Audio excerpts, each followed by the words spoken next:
बिस्मिल्लाहिर्रहमानिर्रहीम। गार्डन के chapter number 39 की पार्ट 1 की वीडियो के अंदर हमने जोन 1, 2, 3 डिस्कस किया था। अगर तो सिस्टोल हो या डायस्टोल हो, कैपिलरी में ब्लड किसी सूरत नहीं जा रहा, ये जोन 1 होती है। सिर्फ सिस्टोल में कैपिलरी में ब्लड जा रहा है, इसको जोन 2 कहते हैं। और सिस्टोल हो या डायस्टोल हो, ब्लड हर सूरत जा रहा है, इसको हम जोन 3 कहते हैं। नॉर्मल लंग के अंदर जोन 2 और जोन 3 मौजूद होती है। किस तरह से होती है और जोन 1 कब आती है और जोन 3 कब ज्यादा हो जाती है, ये अब मैं डिस्कस करते हैं। एक दफा जोन वाला कॉन्सेप्ट रिवाइज करवा रहा हूँ। हार्ट से सिस्टोल के दौरान प्रेशर निकलता है 23, डायस्टोल के दौरान प्रेशर निकलता है 8।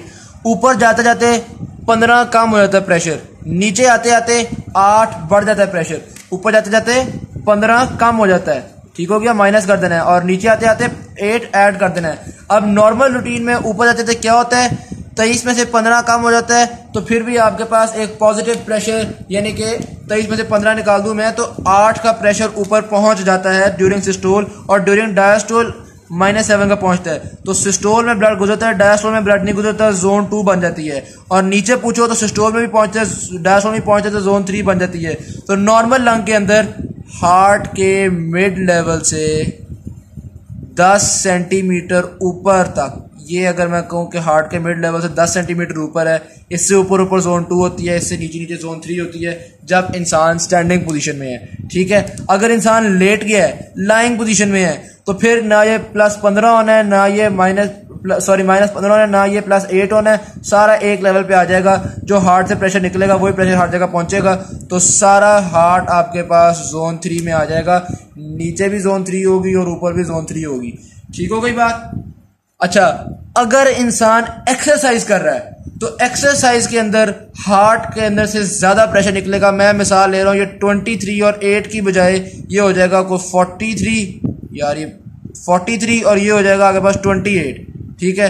अब 28 में से चाहे आप 15 माइनस करो ऊपर जाने के लिए, या चाहे 43 में से माइनस करो, सिस्टोल हो या डायस्टोल हो, ऊपर भी ब्लड पहुंचेगा, नीचे भी ब्लड पहुंचेगा। तो ड्यूरिंग एक्सरसाइज ऊपर भी जोन 3 हो जाती है और नीचे भी जोन 3 हो जाती है, ठीक हो गया।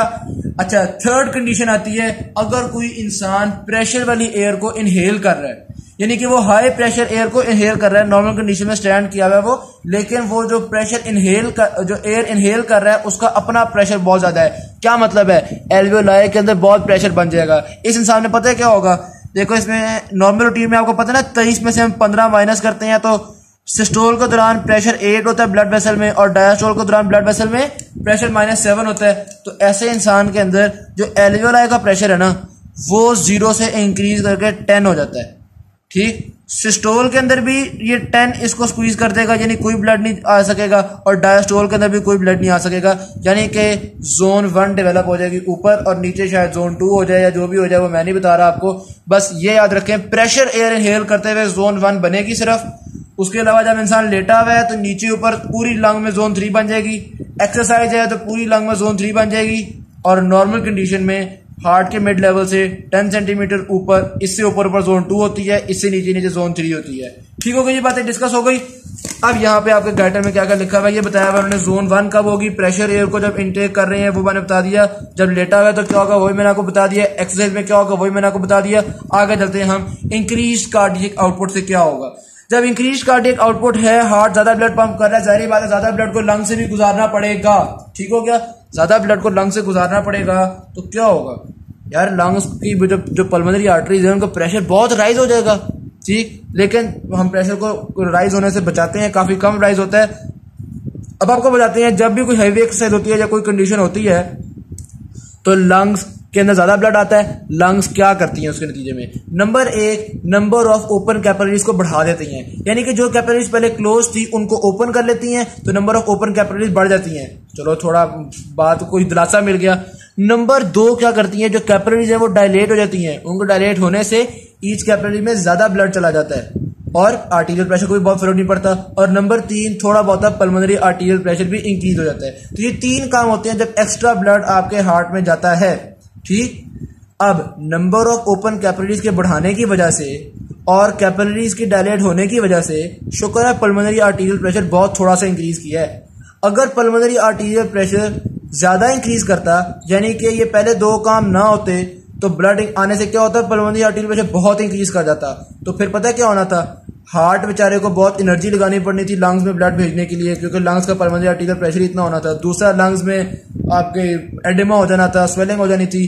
तो ये जो opening number of open capillaries का इंक्रीज होना है और कैपिलरीज का डिस्टेंड होना है, इसकी वजह से पल्मोनरी आर्टेरियल प्रेशर थोड़ा बढ़ता है और हम हार्ट की एनर्जी को भी कंजर्व कर पाते हैं और एडिमा को भी प्रिवेंट कर पाते हैं। ये दोनों बातें हो गई, बहुत सिंपल हो गया। आगे जाते हैं, function of the pulmonary circulation when the left atrial pressure rises. अब सीधी सी बात है, जब लेफ्ट एट्रिया का प्रेशर राइज करेगा तो यार पल्मोनरी आर्टेरियल प्रेशर राइज ना कर जाए, हमें टेंशन है।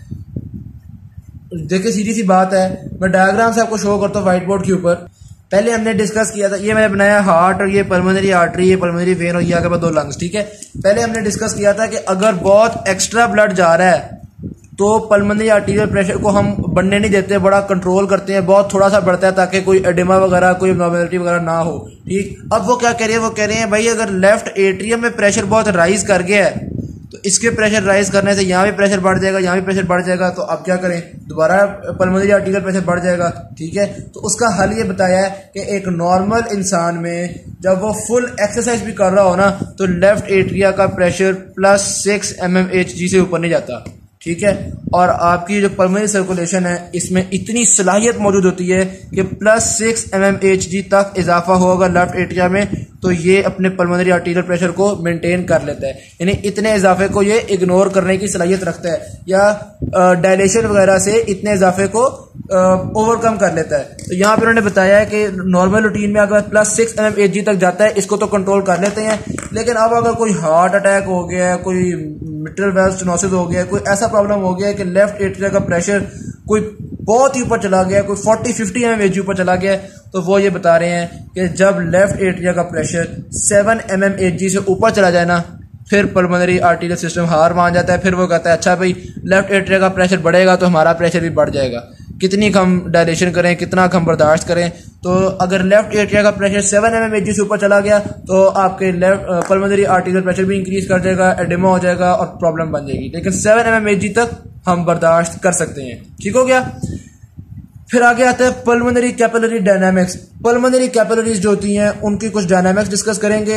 वैसे तो वो ये कह रहे हैं कि उनमें से पल्मोनरी कैपिलरीज और एल्वेओलाई के अंदर जो एक्सचेंज है वो अगले चैप्टर में डिस्कस करना है। यहाँ पे एक बात बता रहे हैं कि जो पल्मोनरी कैपिलरीज होती है ना वो एल्वेओलाई के ऊपर इतनी ढेर तादाद में मौजूद होती हैं कि हम उसको कहते हैं कि ये एक शीट ऑफ कैपिलरीज बन गया है। ये देखिए, अगर मैं कहूँ कि ये एक कैपिलरी गुजर रही है और साथ ये एक और कैपिलरी, ये एक और कैपिलरी, ये देखो जनाब कैपिलरीज ही कैपिलरीज हो गई हैं, ठीक है।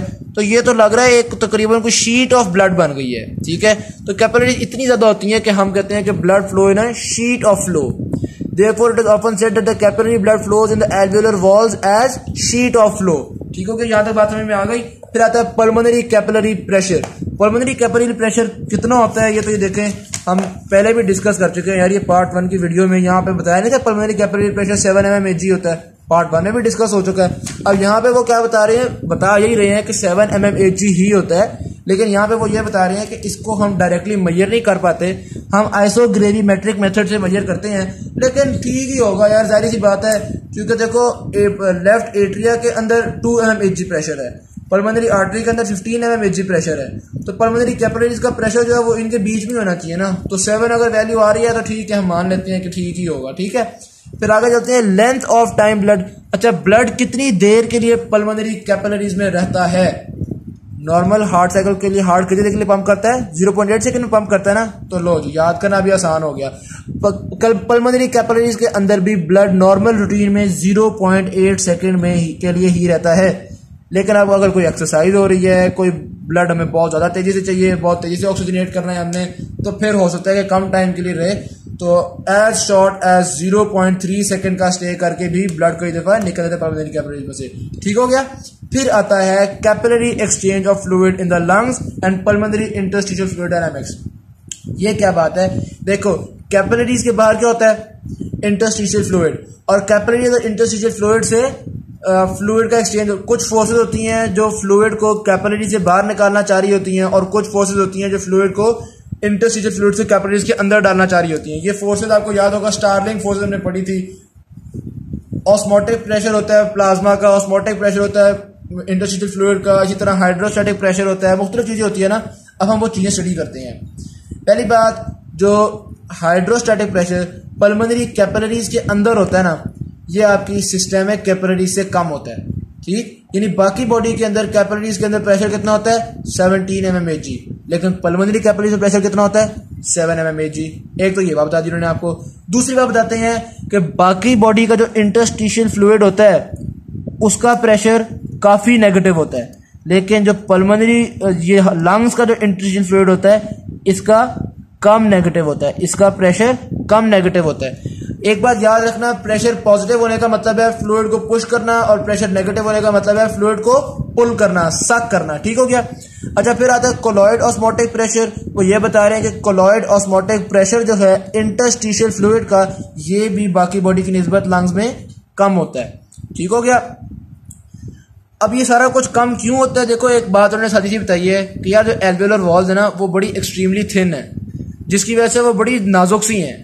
अगर ये प्रेशर ज्यादा होते तो इन प्रेशर्स की वजह से एल्वेओलर वॉल्स ने रप्चर कर जाना था, ठीक है। कभी कोई हल्की सी ऊंचड़ी हुई तो एल्वेओलर वॉल रप्चर कर गई, तो इसलिए हम इंटरस्टिशियल फ्लूइड का जो प्रेशर है वो लंग्स में बहुत लो होता है, ठीक हो गई बात। अब हम देखते हैं, आपने देखा हाइड्रोस्टैटिक प्रेशर कैपिलरी में कितना है 7 mmHg, इंटरस्टिशियल फ्लूइड का प्रेशर कितना है -8 mmHg, इसी तरह कोलॉइड ऑस्मोटिक प्रेशर कितना है 14 mmHg। अब ये सारी वैल्यूज यहाँ पर उन्होंने पुट करके दिखा दी कि ये देखें यार, कैपिलरीज के अंदर प्रेशर, हाइड्रोस्टैटिक प्रेशर कितना है कैपिलरीज के अंदर +7, ठीक। बाहर हाइड्रोस्टैटिक कितना है -8। याद रखना, -8 का मतलब है सक करेगा, +7 का मतलब है पुश करेगा, ठीक है। अच्छा, इसी तरह ऑस्मोटिक प्रेशर देख लें, -28 है अंदर और -14 है बाहर, ठीक। अब याद रखना है, माइनस का मतलब सक करना, पॉजिटिव का मतलब पुश करना। अब इन चार में से हम देखते हैं कौन कौन सी फोर्सेस हैं जो फ्लूइड को बाहर भेजेंगी। अंदर +7 है, फ्लूइड को पुश करेगा, तो पहले नंबर पे तो एक ये हो गई, ठीक हो गया। दूसरा, बाहर -8 है, यानी फ्लूइड को सक करेगा, ये भी आउटवर्ड मूवमेंट को सपोर्ट करेगा, तो ये दूसरी चीज हो गई। फिर बाहर -14 है, यानी फ्लूइड को सक करेगा, यानी ये भी आउटवर्ड मूवमेंट में हेल्प करेगा, तो ये तीसरी हो गई।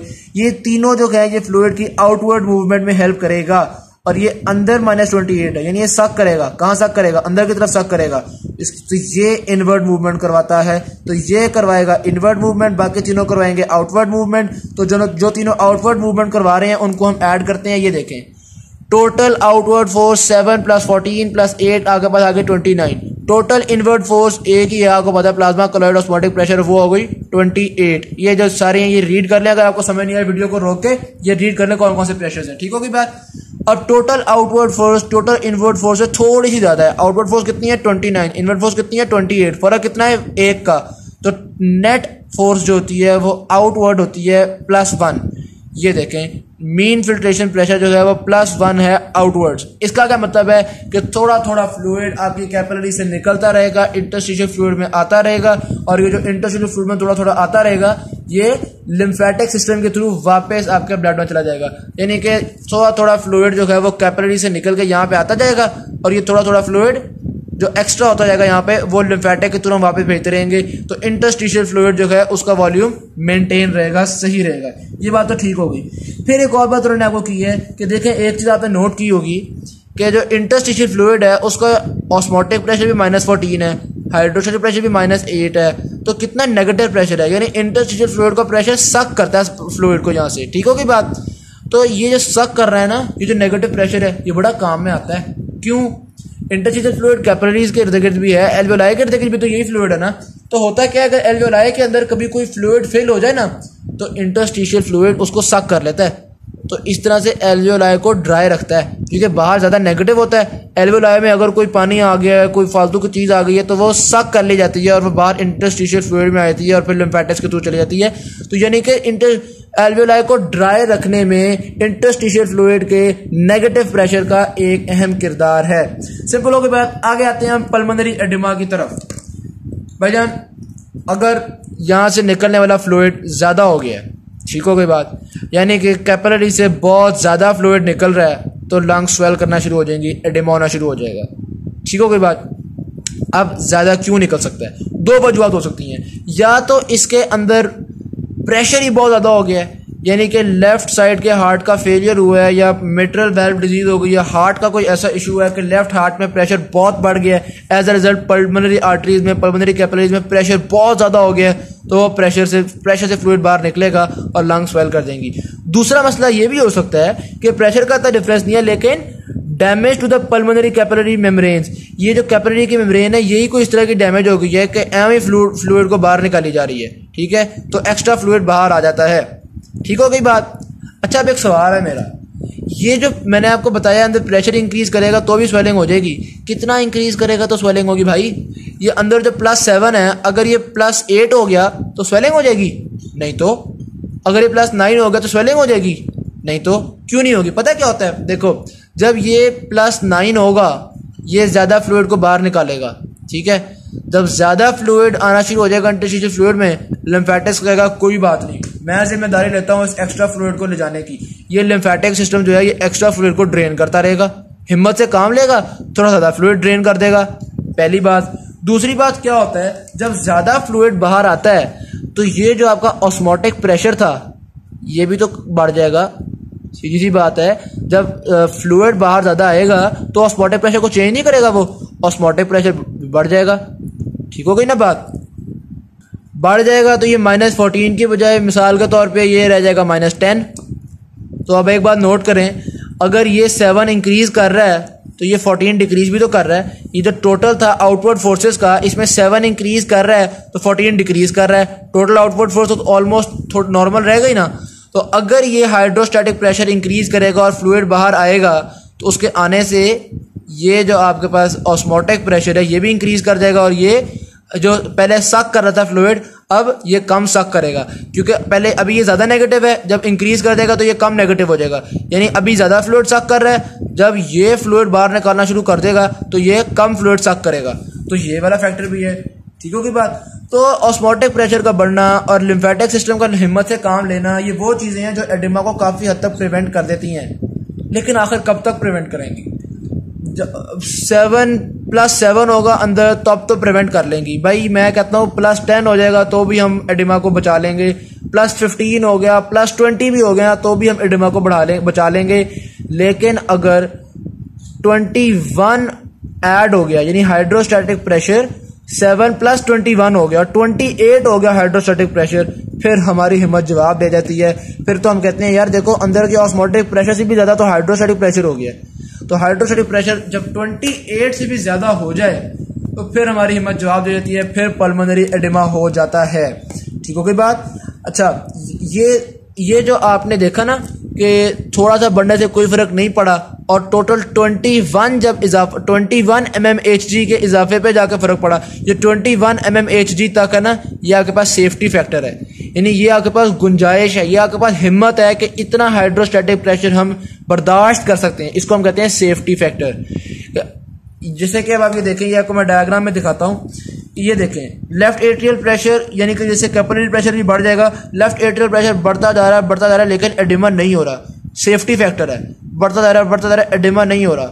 अलबत्ता जब वो इस पॉइंट से ज्यादा बढ़ेगा, 23 से भी ज्यादा बढ़ जाएगा, तो क्या होगा आपके पास?